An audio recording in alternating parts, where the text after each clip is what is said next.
Šiandien pamokslo tema Dievo žodis yra gyvas. Jis turi galią keisti, teisti ir atgaivinti. Ar mes tam pasiruošę? Galvoju, kad tikrai esame pasiruošę, kai Viešpats nori mus atgaivinti. Tačiau, kai mes girdime žodį keistis, galbūt sudvejojame. Tačiau, kai girdime žodį teisti, tada galvojame tik tais apie savo teisumą. Bet kad mus kažkas galėtų teisti, tai gal ir ne. Šiandien mums tenka gilintis į dvi svarbias rašto vietas, kurias šiandien girdėjote. Laiško Hebrajams ištrauka, kur kalbama apie Dievo žodžio galią, ir Jėzaus palyginimą apie sėjėją. Šios dvi ištraukos ne tik papildo vieną kitą, bet ir kviečia mus pažvelgti į savo širdis. Kokios jos yra prieš Dievą? Ar leidžiame Dievo žodžiai mus keisti, teisti ir atgaivinti? Laiške Hebrajams, 4 perskyrime eilutės 12 ir 13 parašyta: Dievo žodis yra gyvas, veiksmingas, aštresnis už bet kokį dviašmenį kalaviją. Jis prasiskverbia iki sielos, iki dvasios atšakos, iki sąnarių ir kaulų smegenų ir teisia širdies sumanymus bei mintis. Jam nėra jokių paslėptų kūrinių, bet visa yra gryna ir atidengta akims to, kuriam turėsime duoti apyskaitą.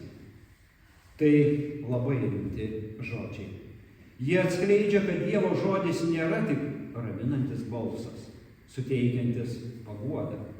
Jis yra ir teisėjas, kuris perveria mūsų vidų, išsklaido bet kokias iliuzijas apie save ir atskleidžia tikrąją mūsų būklę. Jei pažvelgtume į Dievo įstatymą, į 10 Dievo įsakymų, ar galėtume drąsiai pasakyti, kad jų visada laikomės? Ar visada mylime Dievą visą širdimi, visą sielą, visų protų? Ar visada mylime savo artimą kaip save patį? Jei esame atviri ir sąžiningi, turime pripažinti, kad nuolat neatitinkame Dievo tobulumo standartų. Jėzus savo palyginime apie sėjėją kalba apie 4 širdžių būsenas. Kieta širdis, paviršutiniška širdis, širdis pilna rūpesčių ar malonumų ir gera bei kilni širdis. Kieta širdis. Tai tie, kurie girdi Dievo žodį, bet jis jų nepaliečia. Jų širdis kaip sutripta pakelė, kieta, sausa, negyva. Velnias lengvai atima jiems skirtą Evangelijos žinią. Paviršutiniška širdis. Tokie žmonės su džiaugsmu priima Dievo žodį, bet kai ateina išbandymai, jie atkrinta, nes jų tikėjimas paviršutiniškas ir drungnas. Širdis pilna rūpesčių ar malonumų. Tai tie, kurie girdi Dievo žodį, bet pasaulio rūpesčiai, turtai ar malonumai jų užgožia ir jų tikėjimas neduoda vaisių. Gera ir kilni širdis. Tai tie, kurie išgirsta žodį, priima jį tikėjimu, leidžia jam veikti jų gyvenime ir duoda gausių vaisių. Jei nuoširdžiai vertintume savo gyvenimą, kurį iš šių dirvų apibūdintų mūsų širdis, galvoju, kad būtų po truputį. Ir tos, ir tos, ir tos, ir anos. Gal kartais esame kaip pakelė, užsisklendę, nelankstus, nenorintis klausytis Dievo. O gal esame kaip akmenuota dirva, su džiaugsmu priimame Dievo žodį, bet kai tik ateina sunkumai, greitai atsitraukiame. Tai sunki tiesa, bet ji reikalinga. Dievo žodis yra dviašmenis kalavijas, kuris neleidžia mums gyventi saviapgaulėje. Jis mus teis, norime to ar nenorime. Ar Dievas tik teisia? Ar jis tik ir laukia, kada mes suklysime, stebi, žiūri, sako? Ne. Dievo žodis ne tik teisia, ne tik smerkia, jis taip pat atgaivina.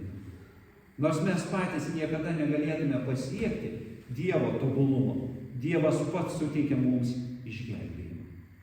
Jėzus Kristus yra įsikūnijęs Dievo žodis. Jis atėjo ne tam, kad tik parodytų mūsų nuodėmes, bet kad jas neštų ant savęs. Jis buvo tobulas, bet priėmė mūsų nuodėmę ir mirė ant kryžiaus vietoj mūsų. Ir štai čia yra gera žinia. Dievas mus ne tik teis, Dievas mus gelbsti. Jėzus kviečia mus tapti ta gera dirva, kuri priima jo žodį ir rūpinasi, kad neštume gausių vaisių. Tai nėra mūsų pačių pastangos. Tai šventosios dvasios darbas mumyse, mūsų širdyje. Jei atveriame savo širdis jo veikimui, jis pradeda mus keisti. Evangelija sako, jei kas yra Kristuje, tas yra naujas kūrinys. Kas sena praėjo, štai visa tapo nauja. Tai reiškia, kad nėra tokios širdies, kurios Dievas negalėtų pakeisti. Net jei buvome kaip kieta žemė, kaip akmenų pilnas laukas ar erškėčių užgožta dirva, jis gali viską atnaujinti. Tačiau ar mes tam pasiruošę? Jei norime, kad Dievo žodis ne tik būtų girdimas, bet ir duotų vaisių, turime nuolat jį priimti. Kaip tai padaryti? Kasdien skaityti ir apmąstyti Dievo žodį. Tai yra mūsų dvasinis maistas. Kaip fizinis kūnas negali išgyventi be maisto, taip ir mūsų dvasia negali augti be šventojo rašto. Atvirai priimti jo pamokymus. Leisti, kad jis ne tik guostų, bet ir auklėtų. Atverti savo širdį šventajai dvasiai. Ne savo jėgomis bandyti pasikeisti, bet leisti, kad Dievas veiktų mumyse. Gyventi tikėjimu ir klusnumu. Dievo žodis nėra tik įsakymų rinkinys, baudžiamasis kodeksas. Dievo žodis skirtas mūsų gyvenimo pokyčiui. Mylimieji, Dievas šiandien kviečia mus pasitikrinti savo širdį. Ar leidžiame jo žodžiui mus keisti? Ar priimame jo žodį su atgaila? Ar ieškome jo žodyje atgaivos ir gyvenimo?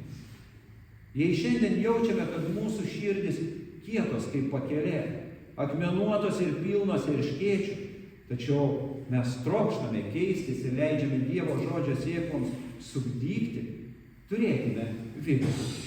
Kristus atėjo išlaisvinti, atnaujinti ir atgaivinti.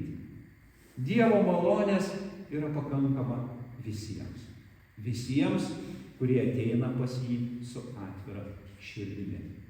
Tegul šventoji dvasia padeda mums šiandien ne tik išgirsti jo žodį, bet ir priimti jį tikėjimu, kad jis duotų vaisius mūsų gyvenime. Te stiprina jūs viešpats ir šventoji dvasia. Amen. Taip te būna. Amen.